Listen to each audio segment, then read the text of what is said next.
Kalau kamu adalah dosen tetap di perguruan tinggi Indonesia dan kamu bermimpi untuk melanjutkan studi ke jenjang doktor tanpa harus memikirkan biaya kuliah maupun biaya hidup, maka video ini dibuat khusus untuk kamu.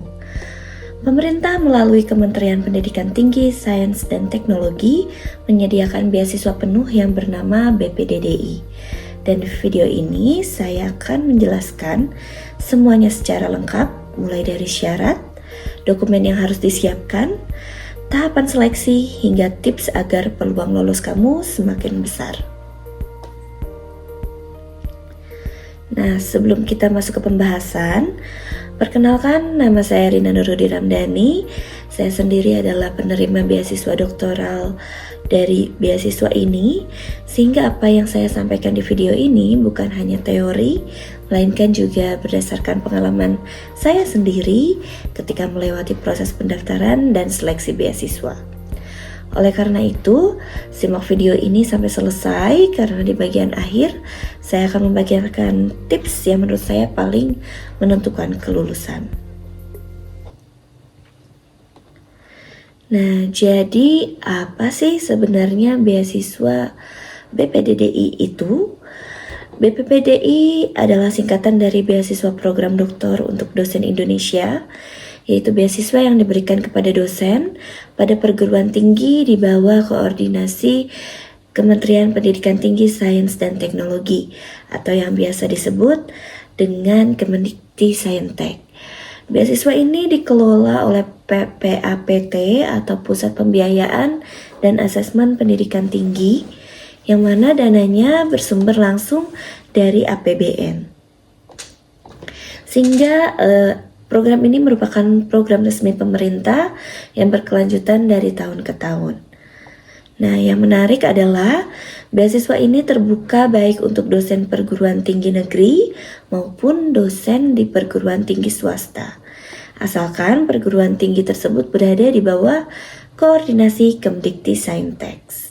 Jadi kalau kamu dosen PTS, jangan berkecil hati karena kamu juga punya kesempatan yang sama untuk mendaftar. Nah, BPPDI ini sendiri terdiri atas dua skema. Skema yang pertama adalah BPDDI reguler, yaitu skema untuk dosen tetap yang ingin melanjutkan studi doktor di perguruan tinggi dalam negeri. Dan skema ini diberikan paling lama 8 semester. Yang perlu dicatat adalah ternyata skema reguler ini tidak hanya untuk mahasiswa baru, tetapi juga untuk mahasiswa yang sedang menempuh studi doktor atau yang sering disebut ongoing. Dengan ketentuan bahwa lama studinya itu yang sudah ditempuh adalah semester 3 ya, dan akan dihitung sebagai pengurang lamanya waktu pembiayaan. Sementara itu skema yang kedua adalah BPDDI Joint Degree atau Dual Degree, yaitu skema untuk dosen yang menempuh studi di satu perguruan tinggi dalam negeri sekaligus satu perguruan tinggi di luar negeri. Perbedaannya sederhana, pada Joint Degree kamu akan mendapatkan satu gelar yang diakui bersama oleh kedua kampus, sedangkan pada Dual Degree kamu akan mendapatkan 2 gelar sekaligus. Nah, program ini berdurasi paling lama 4 tahun dengan pembiayaan untuk masa studi di luar negeri paling lama 2 tahun.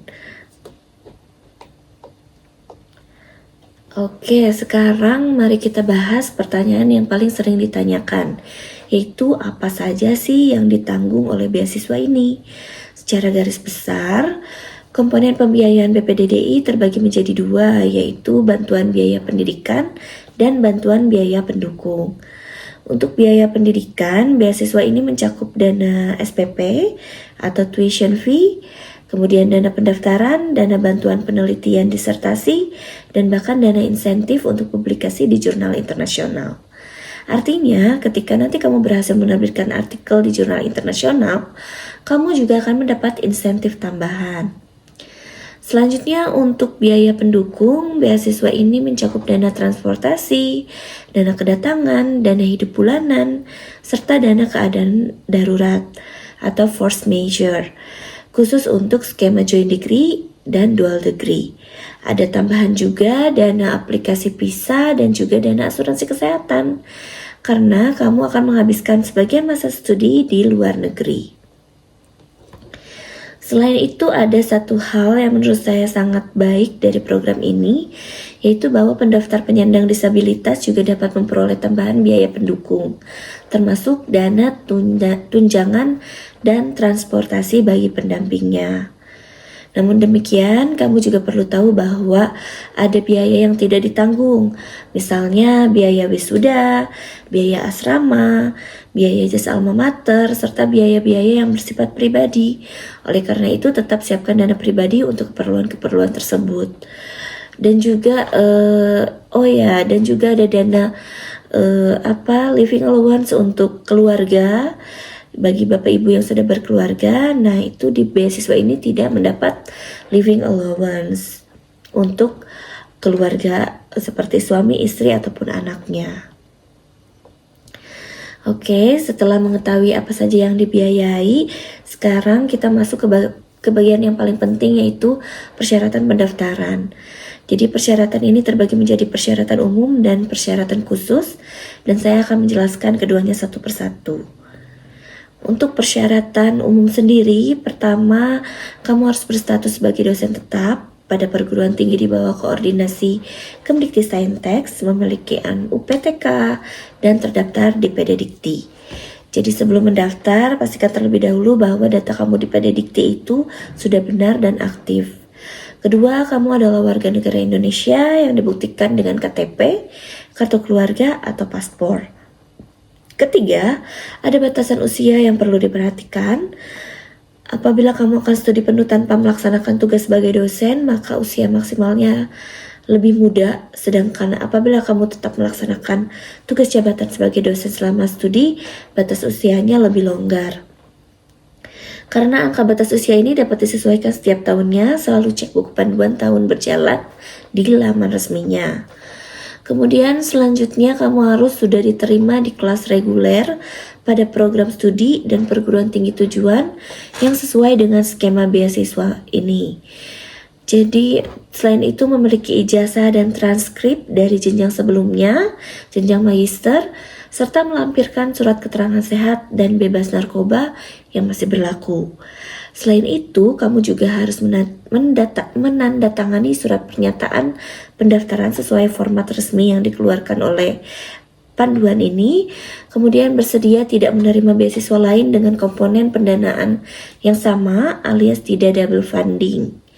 Jadi tidak sedang menempuh pendidikan pada jenjang yang sama dengan yang sudah kamu selesaikan, dan juga tidak berstatus sebagai CPNS selama proses pendaftaran hingga penetapan. Kemudian satu syarat yang sering terlewat oleh pendaftar adalah surat izin mengikuti seleksi dari pimpinan perguruan tinggi asal, minimal dari wakil rektor, wakil ketua, atau wakil direktur. Dan khusus untuk dosen PTS, surat izin tersebut harus diketahui oleh LL Dikti wilayah kamu. Karena proses ini melibatkan birokrasi kampus dan LL Dikti, saya sangat menyarankan kamu mengurusnya jauh-jauh hari sebelum pendaftaran terbuka. Kemudian untuk persyaratan khusus, apabila kamu mendaftar sebagai mahasiswa baru, kamu harus memiliki surat keterangan di mana diterima tanpa syarat atau unconditional letter of acceptance dari kampus yang masuk dalam daftar yang ditetapkan PPAPT. Kemudian memiliki IPK Magister minimal 3,25 pada skala 4, serta mendapatkan surat rekomendasi dari dosen pembimbing tesis, magister, atau pembimbing akademik yang relevan. Sementara itu, apabila kamu mendaftar sebagai mahasiswa ongoing, maksimal sedang berada di semester 3 ya, pada saat pembiayaan dimulai. Kemudian memiliki surat keterangan mahasiswa aktif, beserta KHS atau KRS terakhir, dan mendapatkan surat rekomendasi dari ketua program studi doktor yang sedang kamu jalani. Nah, dari semua dokumen yang harus disiapkan, ada 2 dokumen yang menurut saya paling menentukan, yaitu esai dan proposal penelitian. Karena kedua dokumen ini adalah dokumen yang benar-benar mencerminkan kualitas dirimu sebagai calon mahasiswa doktoral. Nah, untuk esai sendiri panjangnya adalah 1.500 sampai 2.000 kata dan isinya harus memuat 4 hal. Yang pertama adalah deskripsi diri yang mencakup potensi, kekuatan, kelemahan, dan pencapaianmu. Kedua, deskripsi peran, apa yang akan kamu lakukan. Ketiga, cara kamu mewujudkan peran tersebut. Dan keempat, komitmen kontribusi yang berdampak, baik untuk instansi asalmu maupun untuk negara. Nah, saran saya jangan menulis esai yang generik ya. Tuliskan pengalaman dan rencana yang spesifik karena reviewer membaca ratusan esai dan mereka bisa langsung membedakan mana esai yang ditulis dengan sungguh-sungguh dan juga mana yang sekedar template. Kemudian untuk proposal penelitian panjangnya juga sama ya, 1.500 sampai 2.000 kata dengan sistematika yang minimal memuat judul penelitian, latar belakang, perumusan permasalahan, pertanyaan atau tujuan penelitian, kelogisan atau rasional, metode dan desain, manfaat, serta daftar pustaka. Yang perlu digarisbawahi adalah proposal untuk skema reguler ditulis dalam bahasa Indonesia, sedangkan proposal untuk skema joint degree atau dual degree harus ditulis dalam bahasa Inggris. Lalu bagaimana cara mendaftarnya? Seluruh proses pendaftaran PPDDI ini dilakukan secara daring melalui laman resmi beasiswa.kemdikdesaintek.go.id dan di laman yang sama pula jadwal pembukaan serta penutupan pendaftaran diumumkan setiap tahunnya. Karena jadwal dapat berbeda dari tahun ke tahun, biasakan untuk memantau laman resmi tersebut secara berkala dan jangan mengandalkan informasi dari sumber tidak resmi. Nah, setelah kamu mendaftar dan mengunggah semua dokumen, kamu akan melewati 3 tahapan seleksi. Tahap pertama adalah seleksi administrasi, yaitu validasi terhadap kelengkapan, kesesuaian, dan kebenaran seluruh dokumenmu. Jadi banyak sekali pendaftar gugur di tahap ini bukan karena tidak berkualitas, melainkan karena dokumennya tidak lengkap atau tidak sesuai format. Sehingga teliti kembali semua berkas sebelum kamu menekan tombol submit. Kemudian tahap kedua adalah tes bakat skolastik, yaitu tes berbasis komputer yang mengukur potensi akademik, kognitif, dan kemampuan memecahkan masalah. Tes ini diwajibkan bagi pendaftar mahasiswa baru dan yang perlu kamu ketahui biaya TBS ditanggung sepenuhnya oleh pendaftar, jadi siapkan anggarannya. Biasanya juga tersedia jadwal simulasi TBS sebelum tes sesungguhnya sehingga manfaatkan kesempatan itu untuk berlatih. Kemudian tahap ketiga adalah seleksi substansi atau wawancara yang dilakukan oleh reviewer secara daring untuk menilai kesiapanmu menempuh studi doktor, baik dari aspek akademik maupun non-akademik. Nah, ada satu hal yang sangat penting di tahap ini. Kamu diminta menunjukkan bukti korespondensi dengan calon promotor. Oleh karena itu, jauh sebelum wawancara, mulailah menjalin komunikasi dengan calon promotormu. Karena bukti korespondensi tersebut menunjukkan bahwa rencana studimu serius dan sudah dipersiapkan secara matang. Setelah semua tahapan selesai, hasil akhir akan diumumkan melalui email dan akun pendaftar. Dan perlu diingat bahwa keputusan PPAPT ini bersifat final, tanpa fasilitas sanggahan. Apabila kamu dinyatakan lolos, kamu wajib melakukan registrasi ulang di sistem MONEF beasiswa, kemudian mengikuti sosialisasi penggunaannya, dan memulai studi pada semester gasal di tahun kamu ditetapkan sebagai penerima. Nah, sebagai penutup pembahasan, jadi saya mau share 5 tips yang menurut pengalaman saya paling berpengaruh terhadap kelulusan beasiswa ini. Yang pertama adalah silakan urus surat izin pimpinan dan dokumen birokrasi sedini mungkin.